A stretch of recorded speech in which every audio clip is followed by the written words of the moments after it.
Hello everyone, this is Relations and Functions class 12, and in this lecture we will be first discussing or recapitulating the idea that we have studied in class 11th, and then we will be proceeding further to the topics mentioned in the syllabus of class 12th, right?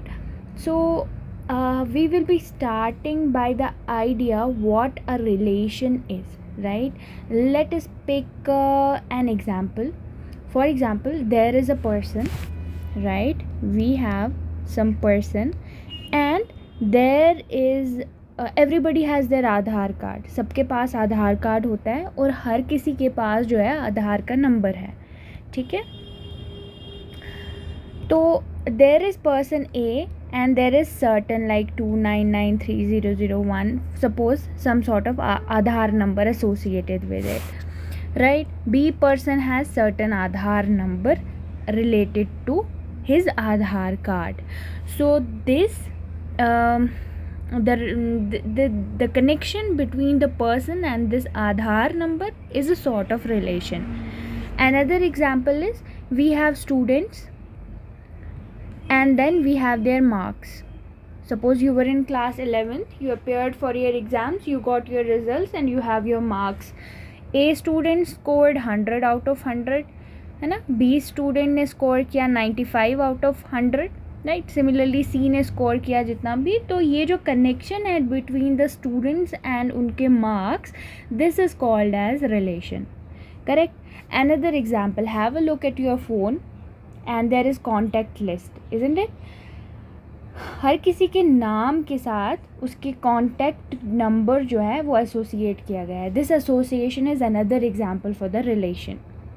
Now इस idea को further आगे ले जाने से पहले हम देखेंगे कि सबसे पहले कार्टेशियन प्रोडक्ट क्या होता है. What is a Cartesian product? Now if you have sets like A and B are two sets, right? A and B are two sets, then the Cartesian product is A cross B, right? We write it as A cross B and it consists of ordered pairs, right? It is a set of ordered pairs such that A belongs to A and B belongs to B, right? A cross B Cartesian product है जिसमें ordered pairs होंगे. पहला element हम A से लेंगे और दूसरा element हम B से लेंगे, ठीक है. फॉर एग्जांपल मैं लेती हूँ यहाँ पर A इक्वल्स 1 2, ठीक है, और B लेती हूँ मैं B इक्वल्स XY. अब मुझे अगर A क्रॉस B बनाना है तो वो क्या बनेगा? 1 पहला एलिमेंट लेते हैं हम A से और दूसरा B से लेते हैं, हम ले सकते हैं X. अगर पहला मैं A से ले लूँ, 1 ही ले लूँ, तो दूसरा मैं Y ले सकती हूँ, है ना. अगर मैं पहला 2 ले रही हूँ तो दूसरा जो है वो X आ जाएगा. तीसरा अगर मैं लेती हूँ 2 और अगला जो है Y आ जाएगा. तो ये जो है ये क्या कहलाएगा? कार्टेशियन प्रोडक्ट, ठीक है. अब चलें एक और एग्जांपल लेते हैं. हम लेते हैं A सेट जो है हमारे पास किसके बराबर आ रहा है? AB. और जो B है वो किसके इक्वल आ रहा है? 1 2 और 3. अब A क्रॉस B क्या बनेगा? A क्रॉस B बनेगा, पहला एलिमेंट जो है A से जाएगा. Let us pick A. उसको हम 1 के साथ भी जोड़ सकते हैं, A को हम 2 के साथ ले सकते हैं और A को हम 3 के साथ ले सकते हैं. सिमिलरली B को 1 के साथ, B को 2 के साथ और B को किसके साथ? 3 के साथ ले सकते हैं. ये आ गया कार्टेशियन प्रोडक्ट. इसमें एक इंटरेस्टिंग बात आपने नोट की होगी, यहाँ 2 एलिमेंट्स थे A में और यहाँ भी 2 एलिमेंट्स थे. अब A क्रॉस B में कितने एलिमेंट्स आ गए? 4 एलिमेंट्स आ गए. यहाँ पर क्या हो रहा है? यहाँ पर A में जो है 2 एलिमेंट्स हैं और B में कितने हैं? B में हमारे पास 3 एलिमेंट्स हैं. अब आपने यहाँ नोट किया होगा कितने एलिमेंट्स हैं? 6 एलिमेंट्स हैं, जो कि होता है 2 × 3, ठीक है. तो इंटरेस्टिंग बात यहाँ पर ये है कि number of elements in A cross B वो किसके बराबर होता है? Number of elements in A into number of elements in B, correct. ये चीज़ आ गई. उसके बाद हम नेक्स्ट देखते हैं रिलेशन क्या होता है. रिलेशन इज एक्चुअली सबसे पहले a subset of A cross B.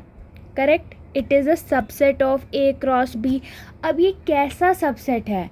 This subset is derived by describing a relationship between first and the second element of ordered pairs. अभी हमने देखा कि कार्टेशियन प्रोडक्ट में क्या आ रहा है. कार्टेशियन प्रोडक्ट में सबके सब एलिमेंट्स को हम जोड़ के लिख रहे हैं, लेकिन रिलेशन में सबके सब नहीं है ज़रूरी. वही एलिमेंट्स आएंगे जिसमें पहला वाला एलिमेंट जो है वो दूसरे एलिमेंट से कनेक्टेड होगा. अगर उनमें कोई रिलेशन होगा तो ही वो हमारे पास किसी सेट आर में मतलब रिलेशन वाले सेट आर में आ जाएंगे. ठीक है, फॉर एग्जांपल मैं लेती हूँ ओके, पहले हम ये डिस्कस करते हैं. जैसे हम okay let us pick up an example. जैसे हम लेते हैं, हमारे पास कोई सेट है ए. हमारे पास सेट है ए. इस ए सेट में क्या है? इस ए सेट में ये है set of students of class 12, right. और बी में है set of students of class 11.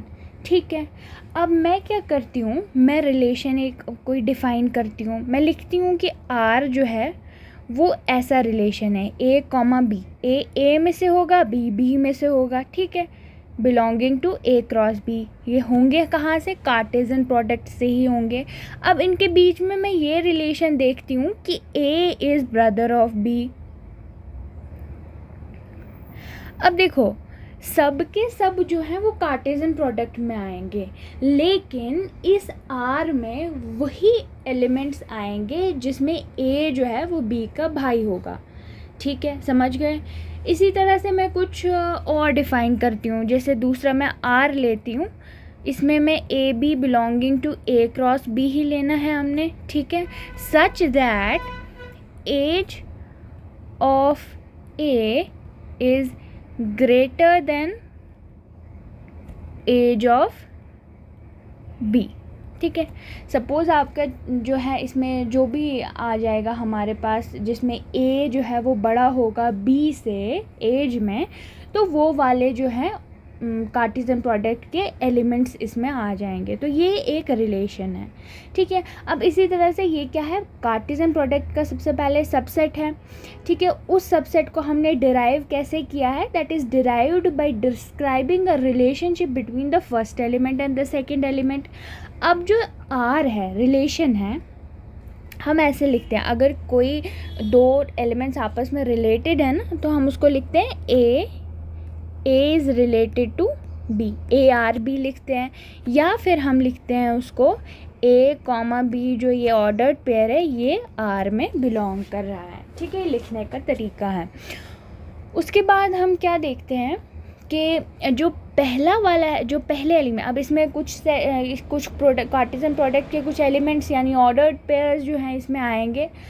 अब जो उन किसी रिलेशन में उन ऑर्डर्ड पेयर का जो पहला एलिमेंट होगा, उनके सेट को हम कहते हैं डोमेन. क्या कहते हैं? डोमेन.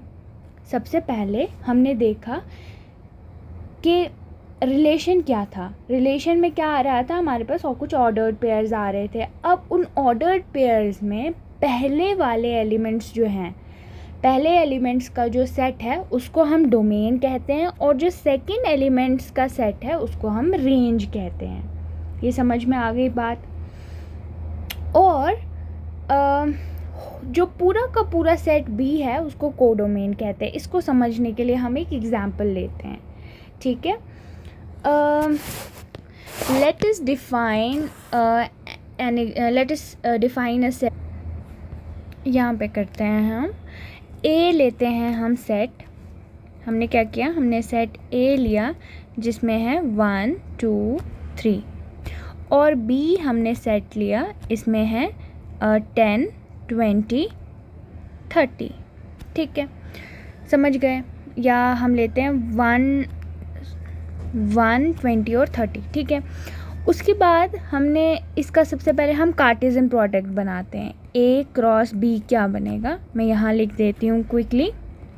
ये जो है मैंने कार्टेशियन प्रोडक्ट जो है वो लिख लिया। तो अब हम क्या करते हैं, एक रिलेशन R को डिफ़ाइन करते हैं। हम क्या करेंगे, इसमें क्या एलिमेंट्स आएंगे, AB belonging to A cross B, क्योंकि ये कार्टेशियन प्रोडक्ट का सबसेट होता है। कैसे हैं, उनको कैसे हम डिफ़ाइन कर रहे हैं, such that A is less than equal to, या हाँ less than equal to B। समझ में आ गया, ठीक है। अब हम क्या करेंगे, इसमें क्या आएगा, अब देखो ऐसा AB लिखना है जिसमें A less than equal to B आएगा, A लेस देन या इक्वल टू B आएगा। तो R क्या आएगा, देखो ये इसमें क्राइटेरिया सेटिस्फाई हो रहा है, A is less than equal to B, 1 is equal to B, तो ये इसमें आ जाएगा 120, ठीक है। 130 भी आ जाएगा। फिर ये 21 आएगा, 21 नहीं आएगा क्योंकि A should be less than और इक्वल टू B, ये नहीं आएगा। 220 आएगा, हाँ आएगा। उसके बाद 230 आएगा, हाँ 230 भी आएगा। 31 आएगा, नहीं 31 नहीं आएगा। 320 आएगा, हाँ 320 आएगा। 330 आएगा, यस 330 भी आएगा, ठीक है। ये हमने R डिफ़ाइन किया। अब मैं क्या करती हूँ, इसका अगर मैं अब इसका मैं अगर फर्स्ट एलिमेंट्स का सेट बना दूँ, वो क्या बनेगा, 1 2 3। इसको क्या कहते हैं, डोमेन। अगर मैं सेकंड एलिमेंट्स का सेट बना दूँ, 1 फिर 20 फिर 30, इसको कहते हैं रेंज। इस केस में अब B सेट भी यही है पूरा का पूरा, तो इसको क्या कहेंगे, ये एक्चुअली कुछ केसेस में क्या होगा कि ये पूरा का पूरा सेट नहीं आएगा बल्कि कुछ ही एलिमेंट्स आएंगे, तो वो उसको क्या कहते हैं, उसकी रेंज कहते हैं। लेकिन जो पूरा का पूरा सेट B है ना, इसको कहते हैं कोडोमेन। इसको क्या कहेंगे हम, कोडोमेन कहेंगे, समझ गए। रेंज, डोमेन और कोडोमेन, ठीक है, ये बात हो गई। उसके बाद हमें पता लगता है हमेशा कि रेंज जो है ना, range is always subset of codomain. Important बात है, ठीक है, ये चीज़ आ गई। उसके बाद हम क्या करते हैं, हम देखते हैं कि हमारे पास यहाँ पर क्या है, ये हमने डिस्कस किया कि whole set B is called codomain और रेंज सबसेट ऑफ कोडोमेन होता है, ठीक है। उसके बाद मैं आपको एक चीज़ एक एग्ज़ाम्पल लेती हूँ मैं यहाँ पर। एग्ज़ाम्पल मैं किस तरह से ले रही हूँ कि आपके पास A है, A में क्या है, स्टूडेंट्स हैं। कौन से स्टूडेंट्स हैं, स्टूडेंट्स इन बॉयज़ स्कूल। और इसमें मैं क्या करती हूँ, मैं R को लेती हूँ। रिलेशन ऐसा है कि इसमें मतलब A B हम ले रहे हैं, ठीक है, समझ गए। तो B कोई भी सेट ले लीजिए, students in suppose girls school, ठीक है।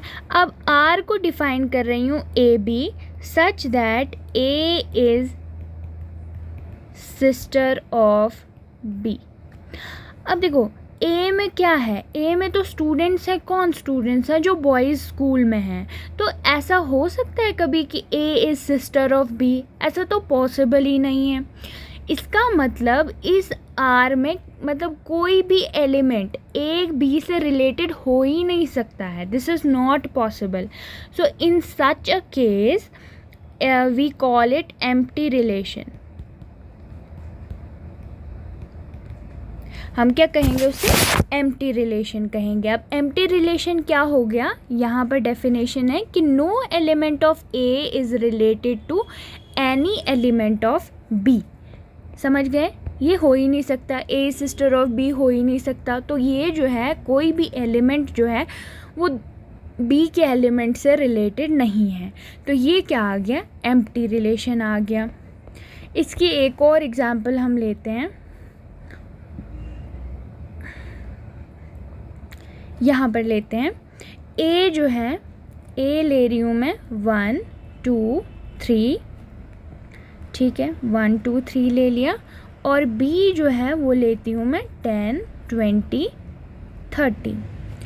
अब आर को डिफ़ाइन किया मैंने ऐसे कि इसमें ए बी ऐसे ऑर्डर्ड पेयर्स आएंगे जिसमें ए ग्रेटर देन बी होगा। क्या इसमें कोई ऐसा ऑर्डर्ड पेयर बनेगा? 110 ले लो, 120 ले लो, 130 ले लो, ऐसा कोई ऑर्डर्ड पेयर नहीं बनेगा जिसमें ए ग्रेटर देन बी आ जाए। तो इसमें भी ये क्या होगा, R5 होगा। तो इसमें क्या होगा, ये जी कहलाएगा हमारे पास एम्प्टी रिलेशन। समझ गए, ये बात क्लियर है। उसके बाद दूसरी एग्जांपल लेते हैं हम, दूसरी एग्जांपल लेते हैं दूसरी एग्जांपल यहाँ पर है कि अगर मैं ए को यही सेट मान के चलूँ, ये जो है ये ए था, इसको ही लेकर चलते हैं, लेकिन आर को मैं थोड़ा डिफरेंट डिफ़ाइन करती हूँ। आर को मैं डिफ़ाइन करती हूँ A B such that mod of A minus B is greater than 0। अब ये तो हमेशा ही होता है, ए में से बी को निकाल दो, उसका मॉड ले लो, अगर नेगेटिव भी है तो भी वो पॉजिटिव हो जाएगा। ठीक है, अगर पॉजिटिव हो जाएगा तो हमारे पास मतलब हर केस, हर सिचुएशन में ये मतलब डिफ़ाइन होगा।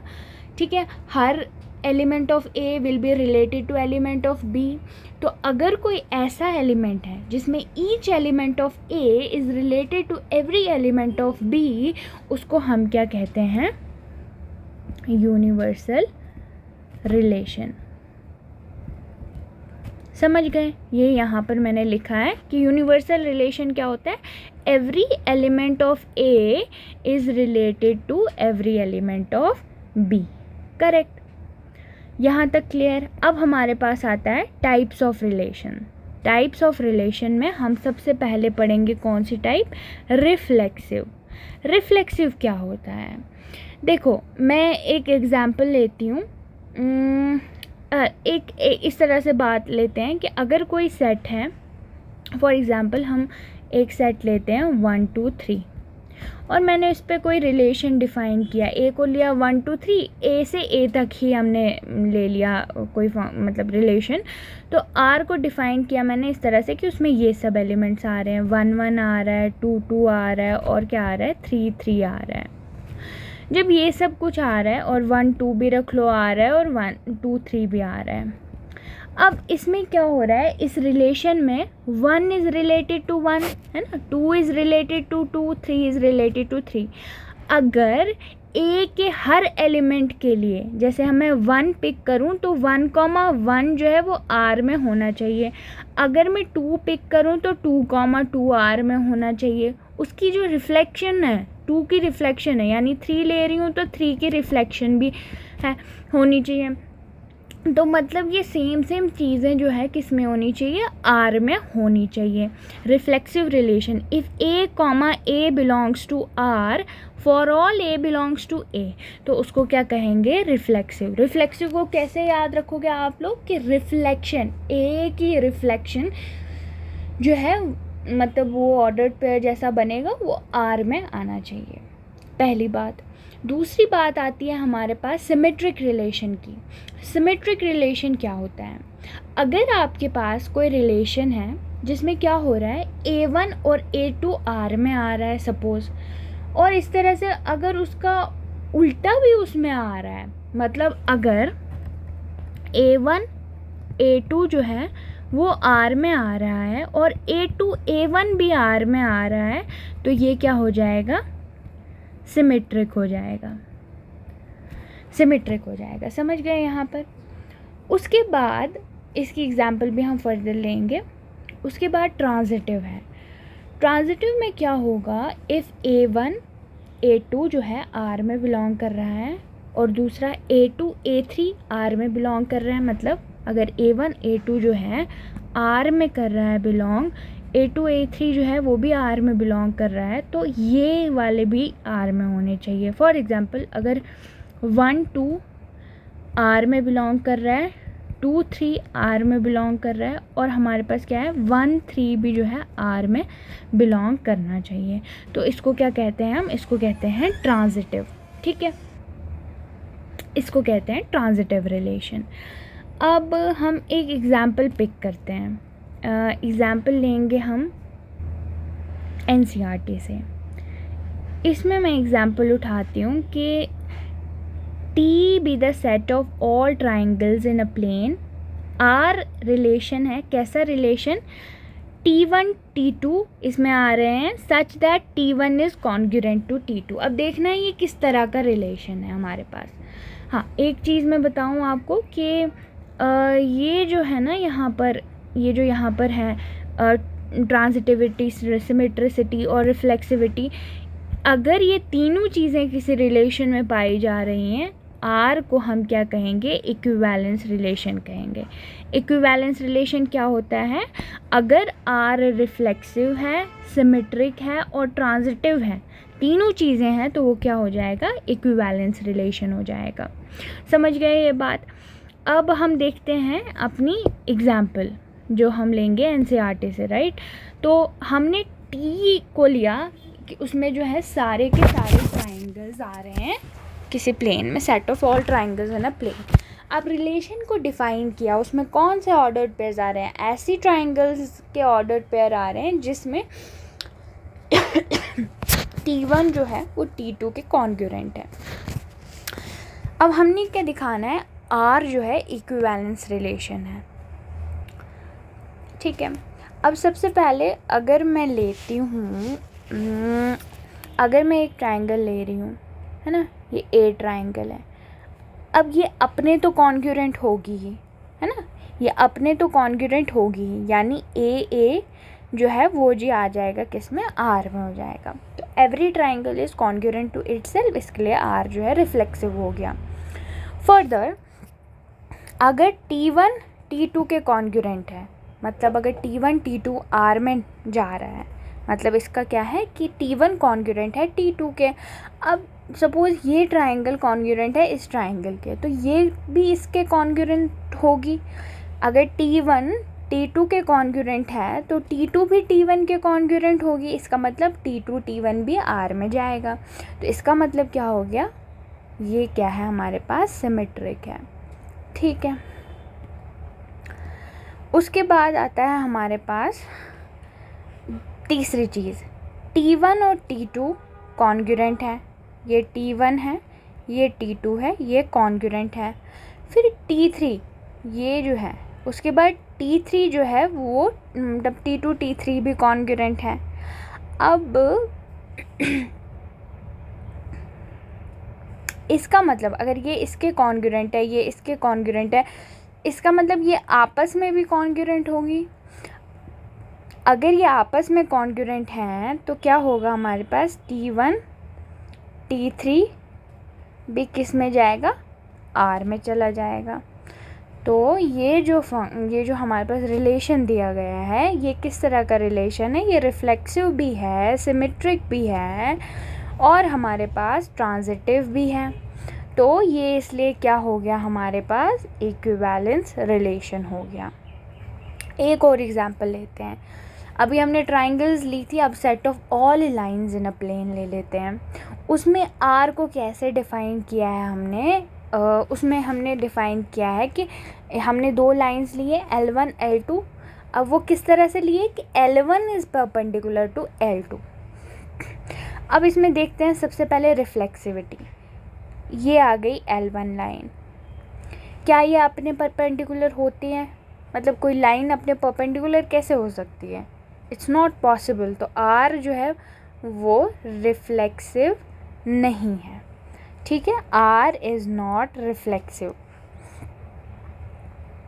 ठीक है, अब हम लेते हैं सिमेट्रिक वाला केस। अगर L1 L2 यानी ये L1 है और ये L2 है, ये परपेंडिकुलर हैं, ये R में बिलोंग कर रहे हैं, मतलब L1 is perpendicular to L2। अब ये जो है ये भी इसके परपेंडिकुलर है, L2 is also perpendicular to L1, इस केस में ये सिमेट्रिक तो है, सिमेट्रिसिटी है, R इज़ सिमेट्रिक। उसके बाद तीसरा केस देखते हैं। देखो L1 जो है L2 के मतलब हमने लेना क्या होता है, L1 L2 belongs to R, L2 L3 belongs to R। हमने दिखाना क्या है कि L1 L3 भी R में होना चाहिए। अब ये L1 है, ये L2 है, इसके परपेंडिकुलर है तो R में आ गया। उसके बाद L2 है, L3 है, परपेंडिकुलर हैं तो R में आ गए। लेकिन आपको दिख रहा होगा क्या L1 और L3 परपेंडिकुलर हैं? नहीं है, तो ये R में नहीं आएगा। ठीक है, तो R रिफ्लेक्सिव भी नहीं है, ट्रांजिटिव भी नहीं है, ये सिर्फ सिमेट्रिक है। ठीक है, उसके बाद देखो फोर्थ एग्जाम्पल है हमारे पास, शो दैट द अच्छा ये जो सेट है हमारे पास 1 2 3 दिया है, R को इस तरह से डिफाइन किया है। R क्या रिफ्लेक्सिव है? देखो 1 वाले हैं 1 1 है, 2 वाले हैं 2 2 है, 3 वाला है कुछ 3 3 भी है, तो मतलब रिफ्लेक्सिव तो है। सिमेट्रिक के लिए क्या चाहिए होता है? अगर 1 2 है तो 2 1 भी होना चाहिए। 1 2 है, 2 1 है कहीं? 2 1 नहीं है, तो इसका मतलब ये क्या है? सिमेट्रिक नहीं है। उसके बाद हमारे पास ट्रांजिटिविटी, अगर 1 2 है 2 3 है तो 1 3 भी होना चाहिए। क्या कहीं 1 3 नज़र आ रहा है? तो नहीं आ रहा है, तो मतलब ये ट्रांजिटिव भी नहीं है, ये सिर्फ रिफ्लेक्सिव है। समझ में आ गई? तो ये था कॉन्सेप्ट कौन सा हमारे पास, टाइप्स ऑफ रिलेशन का। वापस अपने इसकी तरफ जाते हैं। अब आता है हमारे पास, ये यहाँ तक जो है ये रिलेशंस का टॉपिक था। अब हमारे पास आता है फंक्शन। अब आपने देखा कि हमने क्या लिया था, कार्टेशियन प्रोडक्ट। कार्टेशियन प्रोडक्ट लिया था, ठीक है। कार्टेशियन प्रोडक्ट लेने के बाद हमने बोला कि उसका जी उससे डिराइव क्या होता है, हमारे पास रिलेशन होता है। अब इसी रिलेशन से क्या डिराइव होता है, फंक्शन डिराइव होता है। अब यहाँ पे मैंने क्या लिखा है कि a function is a special kind of relation in which each element in domain has only one image in codomain. अब इसकी इंग्लिश को कैसे समझेंगे हम। सपोज आपने लिया 1 2 3 4, फिर लिया हमने ABCD, ठीक है। अब मैं कोई रिलेशन डिफ़ाइन करती हूँ, R ले लो, उसमें क्या है, 1A से कनेक्टेड है, 1B से कनेक्टेड है, 2A से कनेक्टेड है,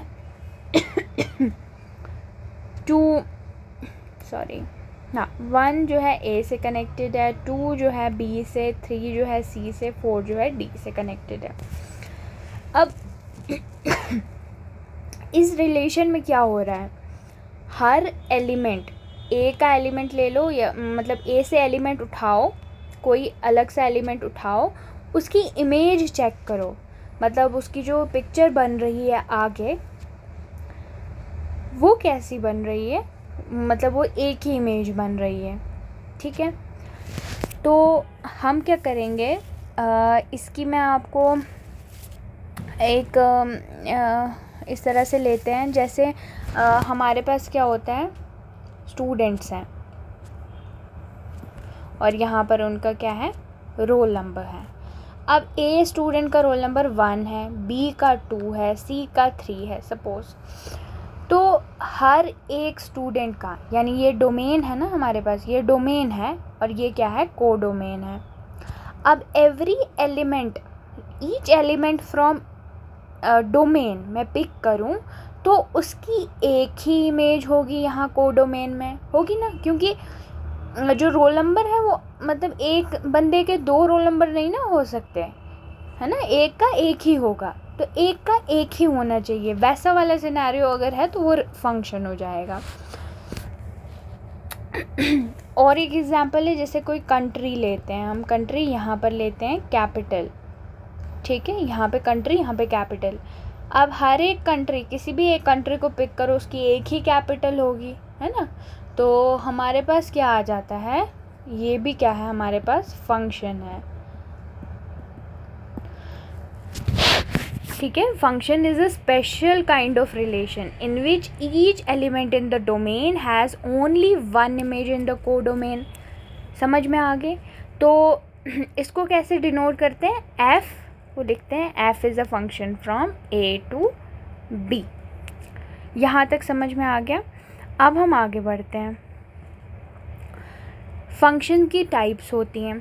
सबसे पहले मैं यहाँ पे शो करती हूँ आपको। देखो यहाँ पे क्या हो रहा है, 1 ले रही हूँ, 1 की इमेज ए है, 2 ले रही हूँ 2 की बी है, 3 ले रही हूँ 3 की इमेज डी है, और 4 ले रही हूँ 4 की सी है।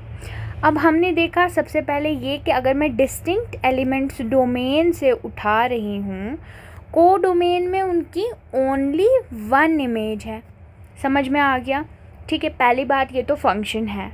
अब ये किस तरह का फंक्शन है?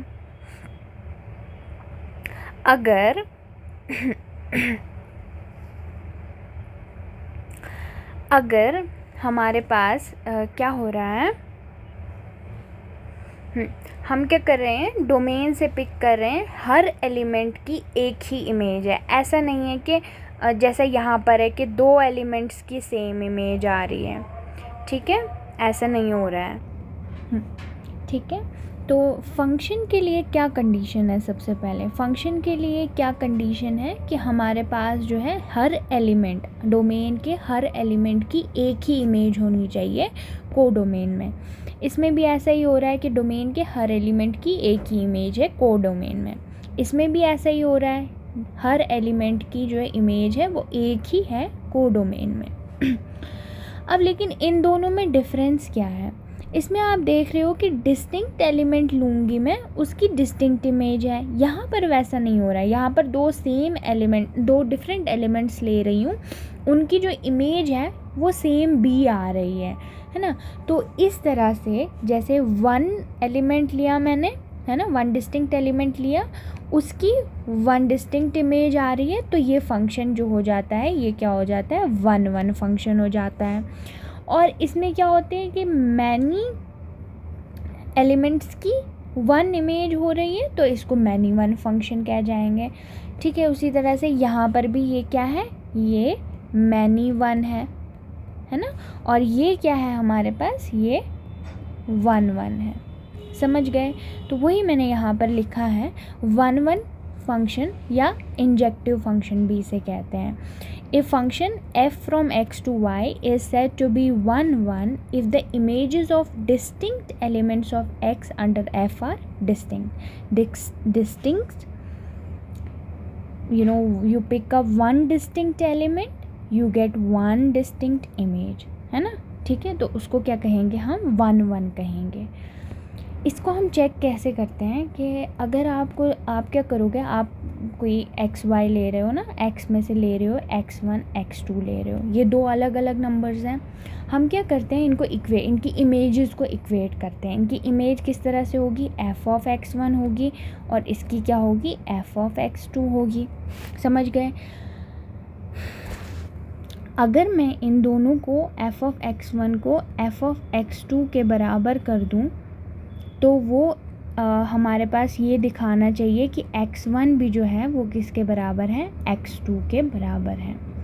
ठीक है, ऐसा यानी इमेजेस 2 एलिमेंट्स की तभी बराबर होंगी अगर वो एलिमेंट्स, मतलब वो एलिमेंट एक ही है, यानी एक एलिमेंट की एक ही इमेज होगी, एक डिस्टिंक्ट एलिमेंट की एक डिस्टिंक्ट इमेज होगी। ठीक है, अगर ऐसा नहीं है, अदरवाइज़ हम इसको क्या कहते हैं, मैनी 1 कहते हैं, जिसकी एग्जांपल मैंने आपको यहाँ पर दिखाई।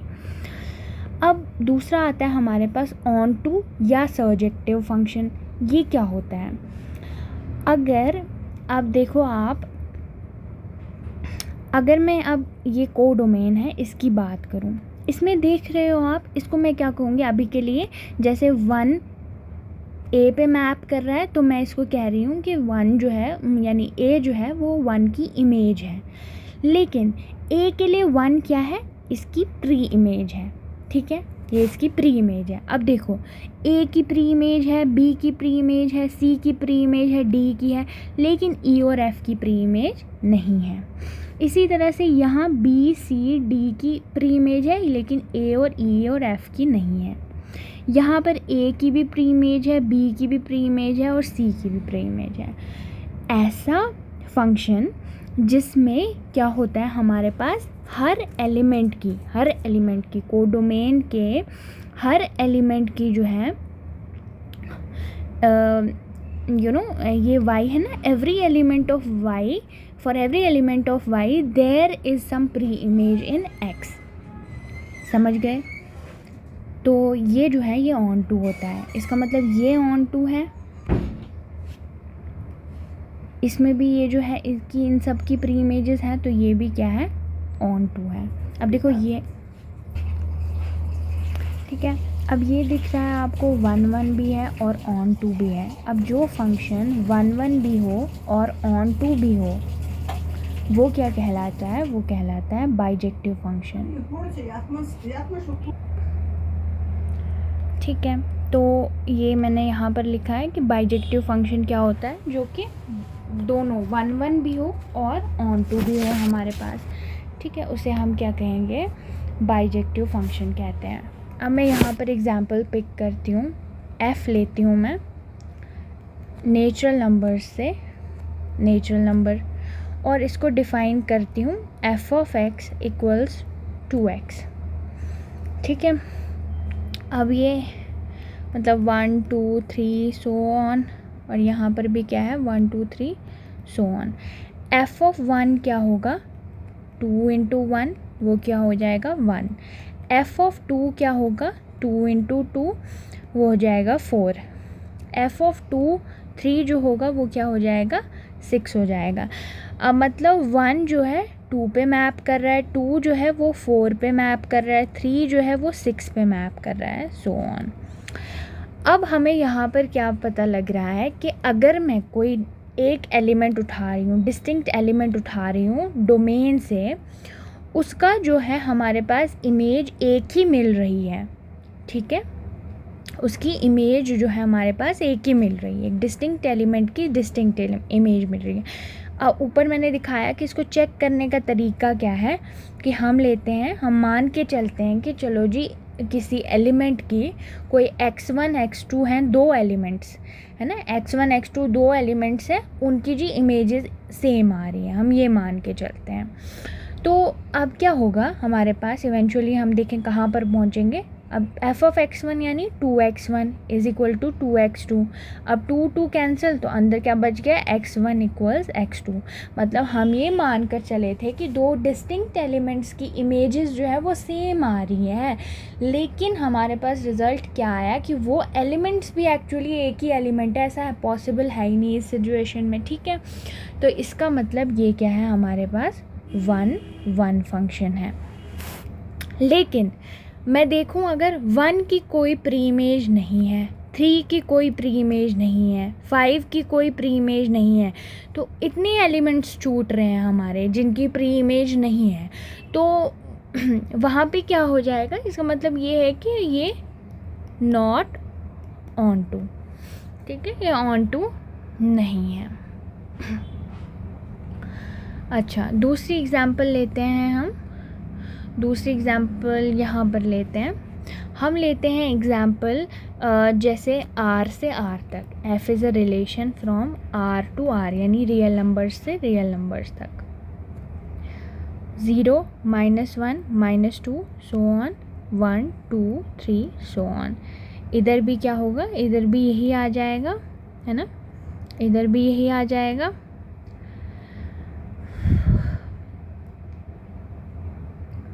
सेम चीज़ यहाँ पर भी आ जाएगी। ठीक है, अब देखें अगर मैं इसको डिफ़ाइन करूँ, f ऑफ x को कैसे डिफ़ाइन करूँ, x² से डिफ़ाइन करूँ। अगर मैं f ऑफ 1 डाल रही हूँ तो वो 1 आ रहा है, f ऑफ -1 डाल रही हूँ वो भी 1 आ रहा है, यानी -1 की भी 1 ही इमेज है और 1 की भी जो है 1 इमेज है। इसी तरह से 2 ले लो, 2 की क्या आएगी, 4 आ जाएगा, 2 का 4 आ जाएगा, -2 का भी जो है 4 आ जाएगा। ठीक है। अब हम देख रहे हैं many elements is having same image, many की वन इमेज है तो ये मैनी वन है, ना कि वन वन नहीं है, ये मैनी वन फंक्शन है, ठीक है। तो ये फंक्शन वन नहीं है। क्या ये फंक्शन ऑन टू है? इसमें देखते हैं, हमें इसमें जो है हमेशा पॉजिटिव नंबर्स आएंगे, लेकिन रियल नंबर्स में तो नेगेटिव भी हैं, तो नेगेटिव तो सारे छूट रहे हैं। अगर छूट रहे हैं तो मतलब उनकी प्री इमेज नहीं है। अगर हमारे पास कुछ भी ऐसा एलिमेंट आता है जिसकी प्री इमेज नहीं होती है तो क्या मतलब हो जाता है कि वो ऑन टू नहीं है। तो ये जो एग्जाम्पल है ना ही वन है ना ही ऑन टू है। समझ गए यहाँ तक? ठीक है। उसके बाद important concept, composition of two functions. अब मैं f लेती हूँ a से b, समझ गए, और g लेती हूँ b से c। f और g दो फंक्शंस हैं। f जो है, अगर f a, ये a है, ये b है, ये c है। a से b जो फंक्शन है उसका नाम f है, और b से c जो है उसका नाम जो है हमारे पास g है। ये दो फंक्शंस हैं। अब यहाँ से डायरेक्ट यहाँ पर जो फंक्शन जाएगा उसको हम बोलते हैं, यहाँ से यहाँ जो डायरेक्ट फंक्शन है उसको कहते हैं हम, उसको डिफ़ाइन कैसे करते हैं, g ऑफ f से, गॉफ, ठीक है। ये a टू c फंक्शन होता है, इसको हम डिफ़ाइन करते हैं कि g of f is equal to g of f of x। समझ गए? इसको हम कहते हैं कॉम्पोजिशन ऑफ टू फंक्शंस, ठीक है। इसको क्या कहते हैं हम, कॉम्पोजिशन। अब यहाँ पर देखते हैं, f जो है a टू b लिया है हमने, g जो है b टू c लिया है हमने, b two function, then the composition of f and g denoted by gof is defined as the function g of f of x equals to g of f of x। अब इसको कैसे लेते हैं हम ये देखेंगे, ये मैंने आपको ऊपर समझाया है ना।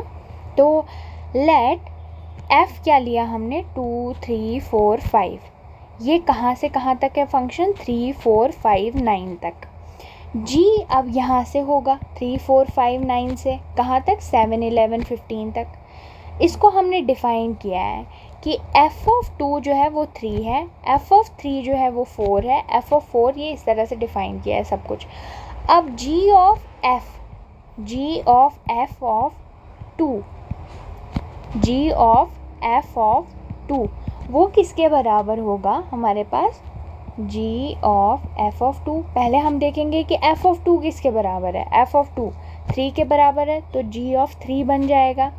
g ऑफ 3 किसके बराबर है हमारे पास, g ऑफ 3 जो है 7 के बराबर है तो ये 7 हो जाएगा। समझ गए? इसी तरह से आप निकाल सकते हो g of f of 3, g of f of 4, g of f of 5, ठीक है। ये जो है हमारे पास कॉम्पोजिशन है फंक्शंस की। आप देखोगे कि अगर आप g ऑफ f ले रहे हो या f ऑफ g ले रहे हो, है ना, f ऑफ g में क्या आएगा, पहले f वाला फंक्शन, उसके बाद ऐसे, उसके बाद g वाला फंक्शन। तो ये दोनों जो है ना ये बराबर नहीं आते हैं। इसकी एग्जांपल आप लोग यहाँ से देख लेना, ठीक है। इससे आपको मतलब जैसे, अच्छा अभी ले लेते हैं g ऑफ f और f ऑफ g। f हमने क्या लिया, r से r, और g भी लिया हमने r से r। f ऑफ x को डिफ़ाइन किया कैसे, f of x equals cos x and g of x equals 3x square. Show that ये now g of f of x equals g of f of x, यानी f of x क्या है हमारे पास, यहाँ हमने देखा f of x cos x है, g of cos x g of x 3x square है ना, x यहाँ पर x की जगह cos x है तो ये cos x का स्क्वायर हो जाएगा, ये 3 cos स्क्वायर x आ जाएगा। अगर मैं f ऑफ g x निकालूँ तो वो क्या आ जाएगा हमारे पास, f of g of x क्या है मेरे पास, g of x 3x square है ना यहाँ पर, तो f ऑफ 3x स्क्वायर क्या आ जाएगा, f ऑफ x क्या है, cos x है, यहाँ f ऑफ 3x स्क्वायर है तो वो cos 3x स्क्वायर आ जाएगा। Note that 3 cos square x is not equal to cos 3x square. तो इसका मतलब क्या हो जाएगा हमारे पास, ये दोनों जो हैं वो इक्वल नहीं होते हैं। इसकी एग्जांपल है, समझ गए। उसके बाद नेक्स्ट चीज़ आती है इन्वर्टेबल फंक्शन। इन्वर्टेबल फंक्शन क्या होता है, इसके लिए हमें समझने की क्या ज़रूरत थी, जो कॉम्पोजिशन ऑफ फंक्शन क्या होता है। अब अगर ऐसा हो रहा है, आपके पास में एग्जांपल यहाँ पर लिखी हुई है, अगर f है, ठीक है, f x से कहाँ तक है, y तक है, और x जो है 1 2 3 है और y जो है a b c है, तो f जो है x से y है, तो ऐसे डिफ़ाइन किया है कि f ऑफ 1 a पे जा रहा है, f ऑफ 2 b पे जा रहा है, f ऑफ 3 c पे जा रहा है। और g को कैसे डिफ़ाइन किया है, y से x तक, g को y से x तक डिफ़ाइन किया गया है। तो वो क्या आ रहा है हमारे पास, 1 2 3 है x और a b c है y, a जो है 1 पे जा रहा है, b जो है 2 पे जा रहा है और c जो है वो 3 पे जा रहा है। यानी g of a is 1, g of b is 2, g of c is 3। अब g ऑफ f ऑफ 1 निकालना है, g of f of 1, g of f of 1, f of 1 क्या है हमारे पास, f ऑफ 1 इज़ a, है ना, तो ये आएगा g of a। g of a किसके बराबर है, यहाँ से देखो, g ऑफ a जो है 1 के बराबर है, तो वो 1 यहाँ पर लिखा हुआ है। Similarly g of f of 2, तो g of f of 2, f of 2 किसके बराबर है, b के बराबर है, यहाँ पर देख लो f ऑफ 2 b के बराबर है, तो ये बन जाएगा g of b। g of b is equal to 2, तो वो 2 मैंने यहाँ पर लिखा है ना, g of b is equal to 2। फिर g of f of 3, g of f of 3, ये कैसे है, g ऑफ f ऑफ 3, तो f ऑफ 3 किसके बराबर है, c के बराबर है, तो ये किसके क्या आ गया, g ऑफ 3, g ऑफ 3 हमारे g of c, g of c किसके बराबर है, 3 के बराबर है, तो वो मैंने यहाँ पर लिख दिया है 3। अब देखो, आप इनपुट डाल रहे हो 1, तो आपके पास आउटपुट भी क्या है, 1 ही आ रहा है। 2 डाल रहे हो तो आउटपुट भी 2 आ रहा है। 3 डाल रहे हो तो आउटपुट भी क्या है, 3 आ रहा है। उसके बाद आप जो इनपुट डाल रहे हो वही आउटपुट मिल रहा है ना, x का कोई भी एलिमेंट डाल रहे हो, x का ही एलिमेंट आ रहा है। तो ऐसे फंक्शन को जिसमें हम कुछ भी डालें वही आए, उसको आइडेंटिटी फंक्शन कहते हैं। समझ गए, तो ये जो है यानी g ऑफ f जो है वो किसके बराबर है, आइडेंटिटी फंक्शन है। x क्यों लिखा है, जो हम एलिमेंट्स जो है वो x से ले रहे हैं ना, x का ले रहे हैं, वही एलिमेंट आ रहा है हमारे पास, तो ये आइडेंटिटी फंक्शन दे रहा है। सिमिलरली अगर मैं f ऑफ g निकालूं, f ऑफ g अगर मैं निकालूं, एक एग्जांपल लेते हैं, f of g of a, f of g of a वो किसके बराबर आएगा, f of g of a वो किसके बराबर आएगा, g ऑफ a किसके बराबर है, 1 के बराबर। ये f ऑफ 1 किसके बराबर है, a के बराबर। तो a को इनपुट डाला तो a ही आउटपुट भी आया, इसी तरह से b डालोगे तो b ही आएगा। ये एलिमेंट्स कहाँ से हैं, y से हैं, तो मैंने इसलिए लिखा है f of g is equal to I Y.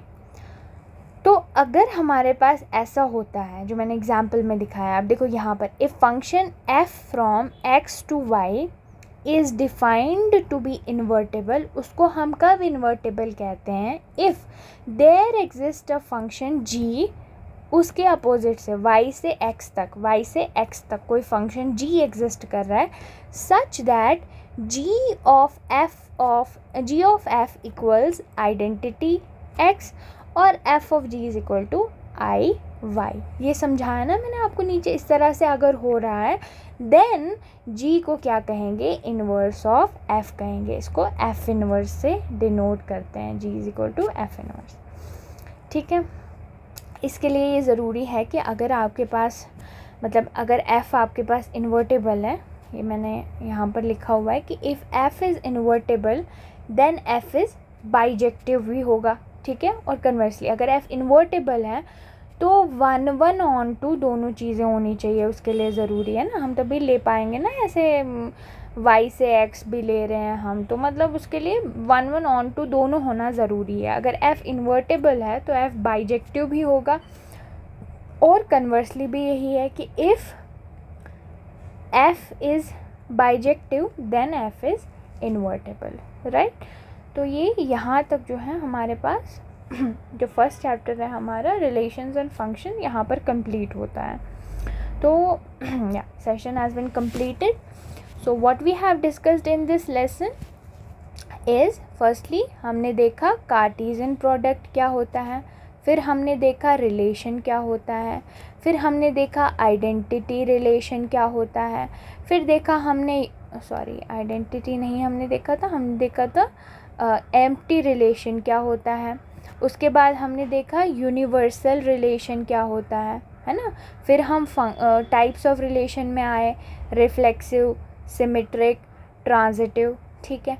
फिर हमने देखा फंक्शंस, फिर हमने देखा वन फंक्शन क्या होता है, मैनी वन क्या होता है, ऑन टू क्या होता है ना।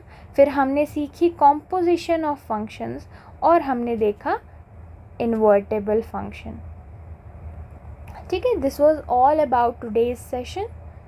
सी you again in the next session इंशाल्लाह.